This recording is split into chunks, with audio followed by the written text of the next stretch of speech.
ଆଜି ମାଳିକା ବଚନ ସତ ହୋଇଛି। ମାଳିକା ପୂର୍ବେ କହିଥିଲା ଯେ ଜଗତରେ ଠକମାନେ ବୁଲିବେ। ସତକୁ ସତ ଆଜି ଚୋର ଖୁଣ୍ଟ ଠକମାନେ ନାନା ବେଶରେ ବୁଲୁଛନ୍ତି। କାହା ମନରେ ଭକ୍ତିଭାବ ନଥିବ, କାହା ମନରେ ଦୟା ନଥିବ। ମିଛ ମିଛରେ ଚିତା ତିଳକ ଆଉ ମଠା ପିନ୍ଧିକିରି ନିଜକୁ ବାବା ବୋଲି ପରିଚୟ ଦେଇକରି ଲୋକଙ୍କୁ ଲୁଟିବେ, ଲୋକଙ୍କୁ କେଉଁ ମାର୍ଗକୁ ନେବେ। ଏସବୁ ଗ୍ରନ୍ଥରେ ମାଳିକା ବିଷୟରେ ଲେଖା ହେଇଛି।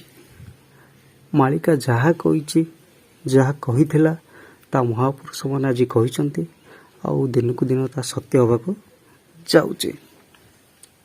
ମାଳିକା ବଚନ ଅନ୍ୟଥା ନୁହେଁ। ସତ କଥା, ମାଳିକା ବଚନ କେବେ ଅନ୍ୟଥା ନୁହେଁ।